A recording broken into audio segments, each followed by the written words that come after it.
الحمدللہ وحدہ والصلاة والسلام علی من لا نبی بعد۔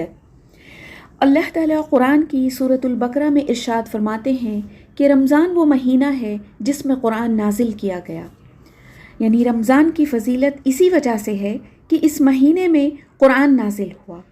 سورۃ البقرہ کی آیت نمبر 183 میں روزے کا مقصد بتاتے ہوئے کہا گیا، اے ایمان والو، تم پر روزے فرض کر دیے گئے ہیں جس طرح تم سے پہلے لوگوں پر فرض کیے گئے تھے، تاکہ تمہارے اندر تقویٰ پیدا ہو۔ یعنی روزہ اس لیے رکھنا ہے تاکہ ہم اپنے اندر تقویٰ یعنی گاڈ کانشیسنس پیدا کریں۔ ہماری زندگی میں کئی رمضان آئے اور چلے گئے، لیکن کیا ہم تقوی والے بن گئے؟ جواب ہم جانتے ہیں کیا ہے۔ یہ اس لیے ہے کہ شاید ہم نے اس آیت کو سمجھا ہی نہیں۔ تو سب سے پہلے تقوی کو سمجھتے ہیں۔ تقوی ایک مومن اور مسلمان کا اہم ترین وصف ہے۔ وصف کہتے ہیں کوالٹی کو۔ اس سے بندہ مومن کی آخرت کی زندگی اور دنیا کی زندگی دونوں سنور جاتی ہے۔ وہ اس دنیا میں اللہ تعالیٰ کا محبوب ترین یعنی پسندیدہ بندہ بن جاتا ہے، جیسے کہ ارشاد الہی ہے سورۃ الحجرات کی آیت نمبر 13 ہے یہ، اللہ کے نزدیک سب سے زیادہ باعزت وہ ہے جو آپ میں سب سے زیادہ متقی ہے۔ متقی یعنی تقوی والا۔ تقوی کے معنی میں اللہ سے ڈر اور محبت دونوں شامل ہے۔ کسی بھی کام کو کرتے وقت یہ سوچنا کہ کیا اس کام کے کرنے سے میرا رب راضی ہوگا مجھ سے، یا کہ اللہ تعالیٰ مجھ سے ناراض ہوگا، تب اس کام سے رک جانا۔ یعنی ہم نے یہ سمجھا کہ روزے کا مقصد اپنے آپ کو بدلنا ہے، نیکی کے کاموں کو کرنا ہے اور برائی کے کاموں سے رک جانا ہے۔ رمضان تبدیلی مطلب چینج ہونے کا مہینہ ہے، جو فرداً یعنی انڈیویجول لیول پر ہوگی، اور سبھی روزے کے مقصد والی اس آیت کے مطابق اگر عمل کریں گے تو بہت بڑا بدلاؤ ہماری سوسائٹی میں دیکھنے کو ملے گا، ایک انقلاب آئے گا۔ لیکن کیا ایسا ہوتا ہم نے دیکھا ہے؟ رمضان یہ لفظ سنتے ہی آپ کے ذہن میں کیا آتا ہے؟ مختلف طریقوں کے پکوان، ویرائٹی آف ڈشز، سجے ہوئے بازار، فل نائٹ انٹرٹینمنٹ۔ کیا روزے کا یہی مقصد بتایا گیا ہے؟ جس چینج کی اللہ نے بات کی ہے وہ قرآن کے تدبر سے آئے گی۔ کیا قرآن سے ہم نے ویسا تعلق بنایا اس رمضان میں؟ بلکہ رمضان کا مہینہ اس لیے نہیں آیا کہ ہم صرف اچھے سے اچھی افطاریاں تیار کریں، اعلیٰ کھانے پکائیں اور کھائیں۔ ان دنوں میں تو ہم ہلکی پھلکی اچھی اور کم سے کم خوراک لیں، کہیں ایسا نہ ہو کہ معدے پر یعنی ہمارے پیٹ میں غیر معمولی بوجھ پڑ جائے اور عبادت کے وقت طبیعت بوجھل ہو اور نمازوں میں خشوع و خضوع باقی نہ رہے۔ بلکہ زیادہ کھانا تو روزے کی اصل روح کے خلاف ہوا۔ روزے کے اصل مقصد کو حاصل کرنے کے لیے ہمیں اپنے آپ کو ہر قسم کی برائی سے پاک کرنا ہوگا، جسے نفس کو پاک کرنا یا تزکیہ نفس کہتے ہیں۔ یہ تزکیہ نفس کیا ہے؟ یہ سیلف پیوریفیکیشن ہم کیسے کریں گے؟ آج کے اس ویڈیو میں ہم اس کو سمجھیں گے۔ سورۃ الشمس جو ہے یہ مکی سورہ ہے اور اس کی کچھ شروعاتی آیات آپ کے سامنے ہیں۔ اللہ سبحانہ و تعالیٰ اس سورہ کے شروع میں ہی سورج، روشنی، چاند، دن، رات، اندھیرا، آسمان اور اس کی بناوٹ، زمین اور اس کی سطح، نفس اور صورت، پھر بدکرداری اور تقوی کی صلاحیت کی قسم کھا کر فرماتے ہیں کہ یقیناً اس نے فلاح پایا جس نے اپنے نفس کو پاک کیا، اور وہ ناکام ہوا جس نے اسے گناہوں میں ڈبو دیا۔ اب یہاں بات دھیان رکھیں، جو آخری دو آیت نمبر 9 اور 10 ہیں۔ آیت نمبر 9 میں اللہ سبحانہ و تعالیٰ کہہ رہے ہیں فلاح پا گیا یعنی کامیاب ہوا، سکسیسفل ہو گیا۔ کہاں پر سکسیسفل ہوا؟ آخرت میں، یعنی اب اس کو جنت ملے گی۔ کس کو ملے گی؟ جس نے اپنے نفس کو پاک کیا، یعنی تزکیہ نفس کیا۔ تو آپ سمجھ رہے ہیں تزکیہ نفس کتنا امپورٹنٹ ہے جنت میں جانے کے لیے۔ اور اگلی آیت ہے 10ویں نمبر کی، جس میں اللہ سبحانہ و تعالیٰ کہہ رہے ہیں اور وہ ناکام ہوا جس نے اسے گناہوں میں ڈبو دیا۔ ناکام ہوا مطلب فیل ہو گیا، آخرت میں فیل ہوا، یعنی پھر جنت نہیں ملے گی۔ اس لیے نفس کو پاک کرنا ضروری ہے۔ یہ سورہ آپ دیکھیں کہ مکی سورہ ہے، نزول کے اعتبار سے 26ویں نمبر پہ مکہ میں نازل ہوئی تھی، جبکہ قرآن میں یہ 91 نمبر کی ہے۔ یاد رہے کہ مکی دور میں نماز، روزہ، حج فرض نہیں تھا۔ رسول اللہ صلی اللہ علیہ وسلم تقریباً 13 سال تک مکہ میں توحید اور تزکیے کا کام کر رہے تھے۔ توحید کے ذریعے عقیدے کی درستگی اور تزکیے کے ذریعے دلوں کو پاک کرنے کے ساتھ ساتھ اخلاق و معاملات کی درستگی کر رہے تھے۔ ہم نماز، روزے اور دوسری عبادات کی اصلاح یعنی ریکٹیفیکیشن تو کر رہے ہیں اور اسی کو تزکیہ نفس سمجھ بیٹھے ہیں۔ کیا اس سے سیلف پیوریفیکیشن ہو گیا ہمارا؟ جبکہ معاملات میں ہم جیسے کے تیسے ہیں، دوسروں کو تکلیف دینا نہیں چھوڑتے۔ جھوٹ، مکاری، چیٹنگ، ان سب کا کیا؟ جبکہ رسول صلی اللہ علیہ وسلم کی شروعاتی 40 سالہ زندگی کیسی تھی؟ صادق اور امین کہے جاتے تھے۔ اور ہم کیسے ہیں؟ جس کا تزکیہ ہو جاتا ہے نا، اس کے اعمال، احکامات، خیالات، اخلاق، عادات، زندگی سب بدل جاتے ہیں۔ کتنے ہی رمضان ہماری زندگی کے آئے اور گزر گئے، کیا ہم بدلے؟ جبکہ عرب میں رہنے والی دنیا کی گمراہ ترین قوم تزکیہ نفس کی بدولت جو ہے وہ معزز ترین بن گئی۔ تزکیے سے مراد زندگی کو سنوارنا ہے، اس میں خیالات، اخلاق، عادات، معاشرت اور تمدن ہر چیز شامل ہے۔ تزکیہ خواہش نفس پر قابو پانے کا نام ہے۔ تو آپ دیکھیں کہ مکی سورہ میں بھی اللہ کے رسول صلی اللہ علیہ وسلم کو جو حکم ہوا وہ یہ تھا کہ آپ ان مکہ کے ان گمراہ لوگوں کا تزکیہ نفس کیجیے۔ تو یہ تھا تزکیہ نفس، اور جس نے اتنا زیادہ اس عرب کی گمراہ ترین قوم کو بدل ڈالا۔ سورہ آل عمران آیت نمبر 164 میں اللہ تعالیٰ کہتے ہیں، اللہ نے مومنوں پر بڑا احسان کیا ہے کہ انہی میں سے ایک پیغمبر بھیجے جو ان کو اللہ کی آیتیں پڑھ پڑھ کر سناتے اور ان کو پاک کرتے، یعنی ان کا تزکیہ کرتے، اور اللہ کی کتاب اور دانائی سکھاتے ہیں۔ اور پہلے تو یہ لوگ بالکل گمراہی میں تھے، یعنی اللہ کی کتاب سے تزکیہ۔ قرآن میں 4 مرتبہ آتا ہے کہ نبی صلی اللہ علیہ وسلم کو بھیجنے کا مقصد تزکیہ نفس ہے، لیکن افسوس کہ ہم کتاب اللہ سے دور ہیں، قرآن فہمی نہیں ہونے کی وجہ سے تزکیے سے محروم ہیں۔ رسول اللہ صلی اللہ علیہ وسلم نے کہا، نفس کی مثال ایسی ہے کہ جتنا دبا کر رکھو گے یہ اتنا اچھا کام کرے گا، اور ڈھیل دو گے تو یہ تم پر حاوی ہوگا، غلط کام کروائے گا تم سے۔ کیا اس کا مطلب یہ ہوا کہ نفس کے مطالبات کو کچل دینا ہے؟ نہیں، یہ فطرت کے خلاف ہے، دس از اگینسٹ نیچر، بلکہ نفس کے مطالبات کی تکمیل اسلام کے دائرے میں کرنا ہے۔ حقوق النفس کیا ہیں یہ بھی ہم کو جاننا ہوگا۔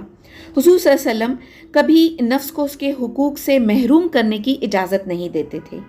آپ صلی اللہ علیہ وسلم کی تاکید یہ تھی کہ دنیا میں کھاؤ پیو، اچھا لباس پہنو، شادی بھی کرو، لیکن ہر حال میں اسلامی شریعت کی حدود میں رہنے کی کوشش کرو، اعتدال و توازن قائم رکھو، یعنی زندگی کے ہر معاملے میں اسلامی شریعت کے حدود میں رہنا، یعنی سرکل آف اسلام، اسلام کی ٹیچنگز کیا ہیں اس سرکل سے باہر نہیں جانا ہے ہم نے۔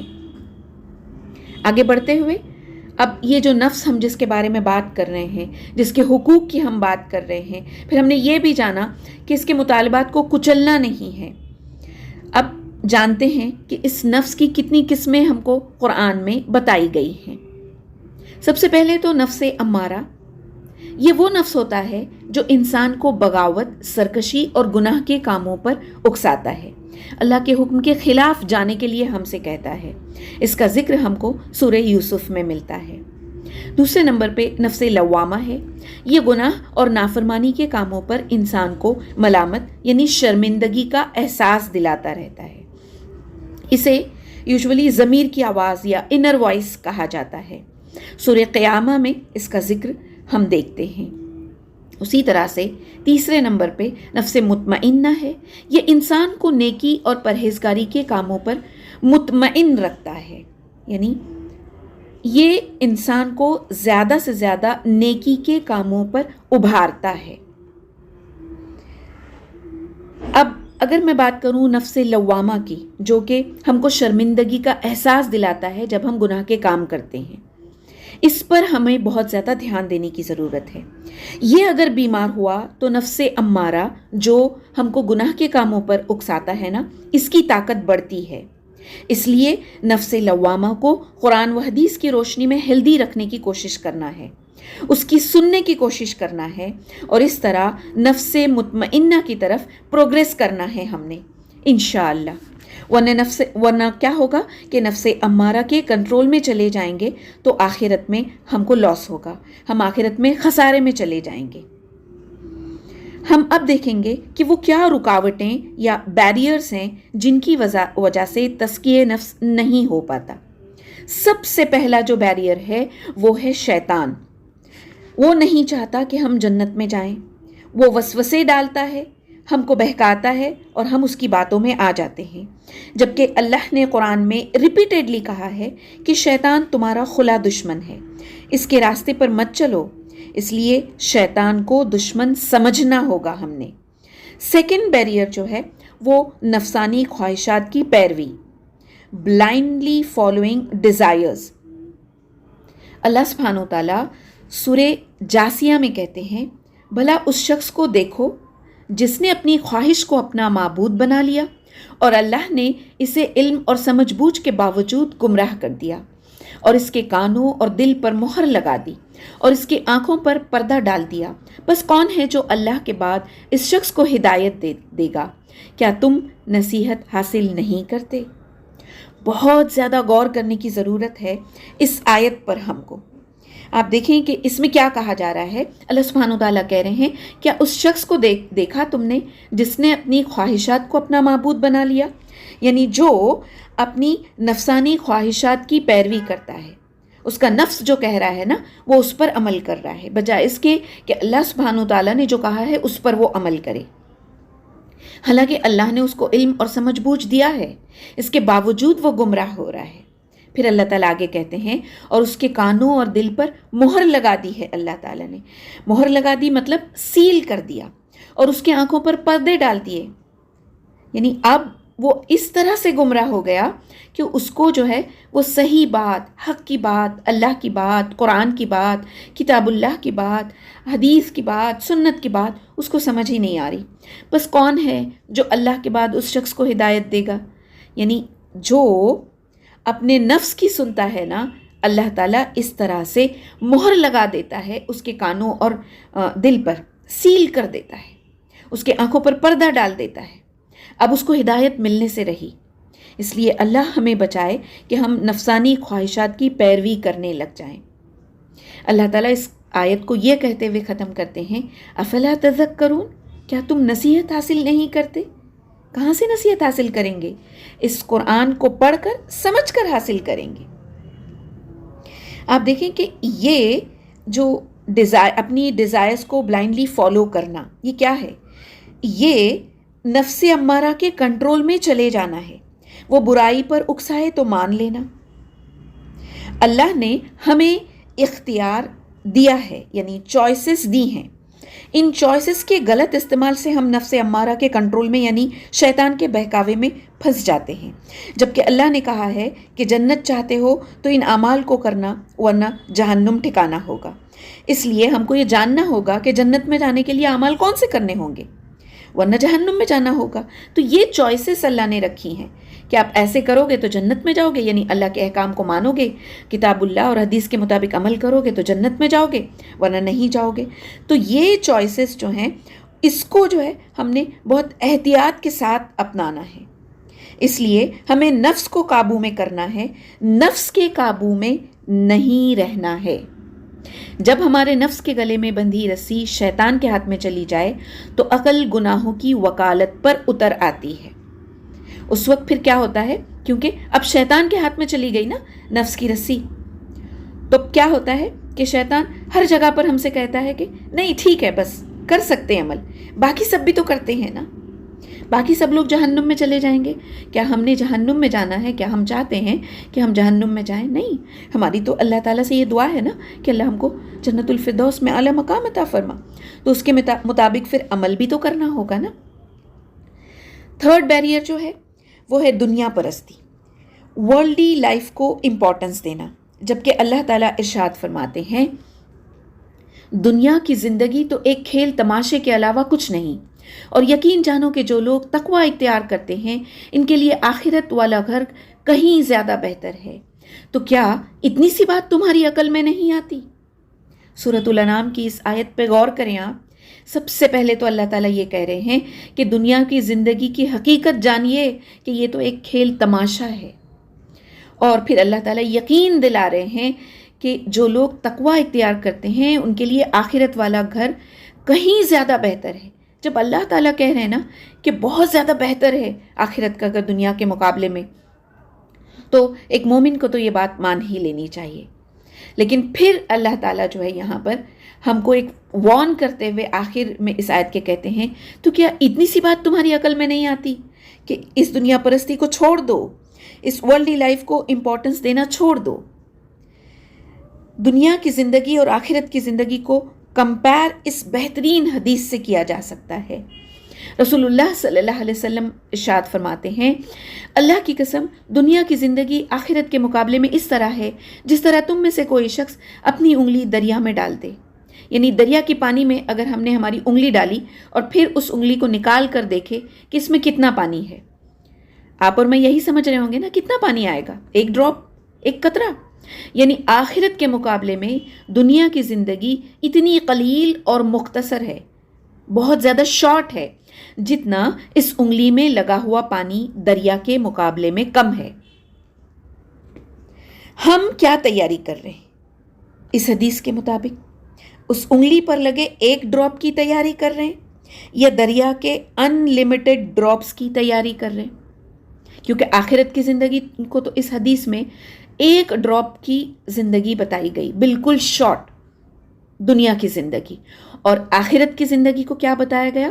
یہ کیسی ہے؟ جیسے کہ دریا کا پانی جس میں ان لمیٹڈ ڈراپس، کوئی گن بھی نہیں سکتا.